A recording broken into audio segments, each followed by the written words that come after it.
Hey guys, I got up at 3 a.m. Ownboard wanted me to handle some of their out of warranty repairs. So this board has exact same problem as my board. I just disconnected everything, and then the battery is still at 40 volts, so the battery pack is fine. This BMS right here is just basically faulty, and I believe the problem is caused by the BMS not being able to handle the discharge. So I'm gonna replace it with this BMS. It's a 30 amp BMS, but there should be plenty for balancing the 10S4P. But I'm gonna go ahead and bypass discharge because we really don't need it on these S gates. So I've got most of the I've cut the wires up, and then they connected to the new balance wire.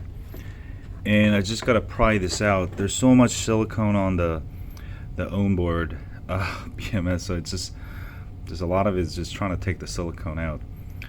But basically I gotta undo these 3, 4, 5 to take the BMS off, and do the wiring for the new BMS and slap it back on, silicone everything, and it should be way better than normal, I think. And also bypass BMS, so if your BMS fails while you're going 20 miles per hour, you're not going to fall off the board.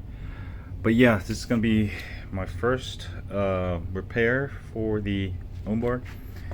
Anyway, I didn't really have my camera's all in my baggage because I'm going to Korea in a few days, so just using my camera, my other phone to record. But almost done here. I'll post a full tutorial so you can repair it yourself, or if you want me to repair it, you can send it to me. But hopefully we'll get this repair done today, and that way I can spend the rest of the day doing something else. Almost like 5:30 here, but almost done. Just more wiring and whatnot.